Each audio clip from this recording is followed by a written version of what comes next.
Toda criança tem o direito ao convívio familiar e comunitário, mas nem sempre isso acontece. Em casos onde os pais ou responsáveis praticam violência, maus tratos e negligência, meninos e meninas acabam sendo levados para abrigos, instituições de acolhimento.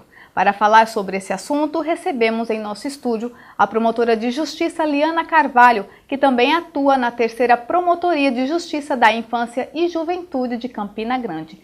Seja bem-vinda ao nosso estúdio. Promotora, como a senhora avalia a situação dos abrigos de crianças e adolescentes aqui na Paraíba?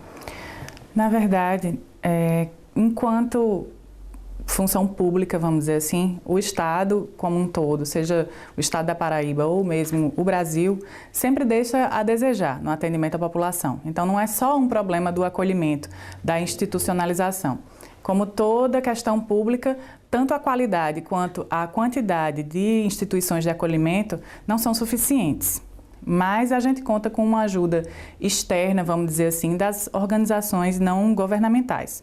As ONGs têm feito alguns trabalhos que até substituem o Estado nesses casos. Eu posso dar o exemplo prático de Campina Grande, onde existem 2 casas institucionalizadas do município, são públicas realmente, a Casa da Esperança 1 e a Casa da Esperança 2. E existe também a ONG chamada Lar Doce Aconchego, que essa ONG é quem recebe as crianças menores, as crianças de 0 a 6 anos.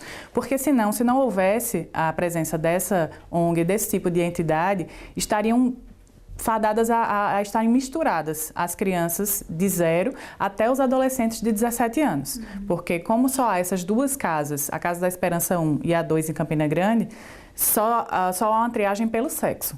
Então elas são divididas por sexo, os meninos em uma casa e as meninas em outra casa, mas estariam misturadas todas as idades, o que não é o ideal, realmente. Então a gente tem essa substituição parcial. Mesmo assim, crianças de 7 até 11 anos, misturadas com adolescentes até 17 anos, ainda continua não sendo o ideal. E outro problema que a gente enfrenta na prática, realmente, é a questão das crianças e adolescentes saídos diretamente da rua, viciados em entorpecentes, que não é a situação ideal misturar com as crianças que estão acolhidas por outras razões. Então, há um programa com verbas federais que se chama CRA, É Preciso Vencer, que está municipalizando essas verbas para a construção, entre outras coisas, para a construção de abrigos de pessoas nessa situação. Mas isso ainda não foi realmente implementado no nosso estado. Em que situações a lei estabelece que uma criança ou um adolescente deve ser institucionalizado? É uma exceção. Então, como a gente sabe, o ECA prevê que aos pais incumbe o dever de guarda, de sustento e de educação dos filhos. Quando há o descumprimento desses deveres, aí o Estado tem que colocar sua mão para acolher essas crianças da melhor forma possível. Mas, de toda forma, é uma medida excepcional e transitória, que busca apenas, durante algum período, substituir aquela família, seja pelo acolhimento familiar ou institucional, enquanto se busca a reinserção na família natural, ou se busca a família extensa, ou então, em último caso, a colocação em família substituta ou encaminhamento para a adoção. Uma pesquisa recentemente realizada por professores da UFPB revelou que uma das causas do abrigamento de crianças aqui na Paraíba é a situação de pobreza dos pais. Como a senhora avalia isso? Isso existe, de fato. A realidade do nosso país não ajuda, mas essa não deve ser a causa única da institucionalização da criança ou do adolescente. Na verdade, se essa for a única causa, a ausência de condições financeiras ou econômicas, o Estado tem a obrigação de colocar aquelas famílias, de inseri-las nos programas de auxílio oficiais. Existem vários, desde o reconhecido Bolsa Família até, por exemplo, o programa do aluguel social, onde o governo custeia o aluguel das famílias até que elas possam, por exemplo, ser inseridas num programa definitivo das habitações populares. Mas, na prática, na verdade, o acolhimento familiar ou institucional, ele ocorre, via de regra, não pela falta de condições financeiras, mas por outras coisas que vêm acompanhadas disso. Seja a desestabilização psicológica, a questão do uso de entorpecentes, o vício no álcool, a questão dos abusos físicos e sexuais. Isso sim gera o acolhimento institucional e familiar das crianças e adolescentes. A pesquisa também revelou que as crianças ficam muitos anos institucionalizadas e aí elas acabam numa situação muito complicada, que é elas ficam privadas do direito ao convívio familiar, seja na família biológica ou numa família adotiva. Por que isso acontece? Quando a gente retira essas crianças do convívio familiar, é sempre em busca do melhor para elas, as crianças ou os adolescentes, por essas condutas que eu já me referi, que quando há algum desvio, alguma conduta que não é o ideal para aquelas crianças continuarem na convivência familiar. Quando elas são retiradas, essa reintegração na família natural pode levar algum tempo, porque também a gente não pode colocar de volta na mesma situação em que elas se encontravam.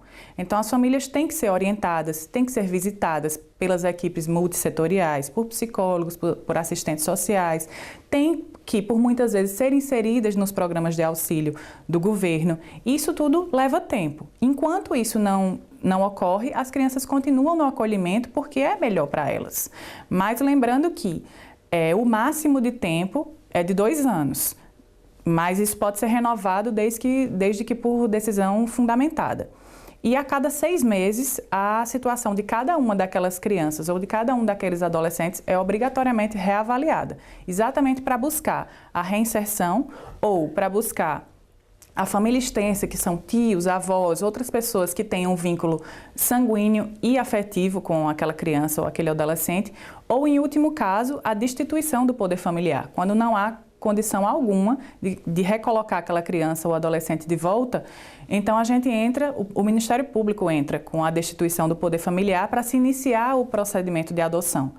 E tem outro caso também, que termina durando muito o acolhimento institucional, porque, por exemplo, quando um adolescente ele é retirado da família natural e ele já, por ser adolescente, já tem mais de 12 anos, a vontade dele tem que ser respeitada. Se ele não quiser ser adotado, ele não vai ser adotado.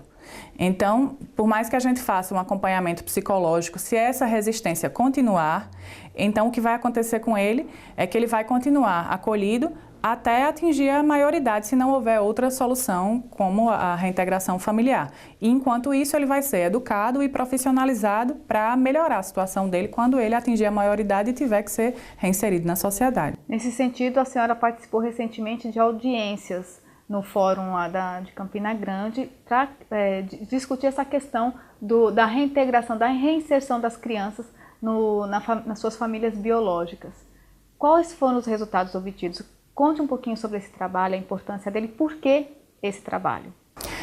Essas audiências concentradas, elas foram previstas por uma resolução do CNJ, o Conselho Nacional de Justiça, regulamentando uma situação trazida pela nova lei de adoção. Então, como eu falei, a situação de cada uma das crianças ou adolescentes institucionalizados tem que ser reavaliada a cada 6 meses. E segundo essa normatização do CNJ, as audiências nesses casos têm que ser feitas preferencialmente dentro das próprias entidades de acolhimento. Então a gente foi e fomos, eu como representante do Ministério Público, o juiz da Vara da Infância e toda a equipe de lá do juizado, além da secretária municipal de saúde, do secretário municipal de ação social, dos conselheiros tutelares e de representantes dos CRAS e dos CREAS. Nós nos dirigimos às instituições de acolhimento e fizemos audiências lá, para avaliar a situação de cada uma das crianças e dos adolescentes que ali estavam. Em termos práticos, havia 29 pessoas, entre crianças e adolescentes. Dessas 29, 3 foram reintegradas de imediato às famílias naturais, com auxílio devido. Uma foi colocada em família substituta. 8 foram direcionadas para a destituição do poder familiar, cuja ação deve ser interposta em breve. E aí vão entrar no programa de adoção? Sim. Primeiro a destituição para depois entrar no Banco Nacional de Adoção. Outras tantas foram direcionadas à questão de inserção nos programas de auxílio às famílias e foram indicadas as visitas das famílias para procurar a reinserção na família natural. E, em outros casos, aconteceu exatamente a questão dos adolescentes que não têm interesse nem em voltar para a família natural muitas vezes e nem em serem adotados, então eles vão continuar no acolhimento até completar os 18 anos. Para finalizar, eu queria que a senhora explicasse um pouco como é que funciona o trabalho do Ministério Público nessa questão da institucionalização de crianças e adolescentes. A fiscalização do acolhimento familiar ou institucional, ela cabe tanto ao Ministério Público quanto ao Judiciário e até mesmo aos conselhos tutelares. No caso do Ministério Público, houve uma normatização recente da Corregedoria Geral aqui da Paraíba. E nessa portaria que foi baixada, ficou bem claro como deve ser feita essa fiscalização. O promotor ele se deve dirigir aos institutos de acolhimento trimestralmente e lá ele deve avaliar cada caso de cada criança ou adolescente ali presente. Para isso, ele pode contar com uma equipe, com um assistente social, um pedagogo e um psicólogo, para avaliar a situação pessoal de cada um daqueles menores.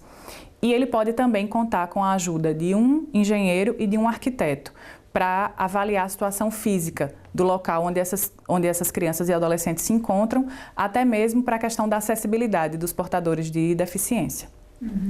Ok, muito obrigada pela sua participação. Obrigada, eu que agradeço, espero ter contribuído de alguma forma.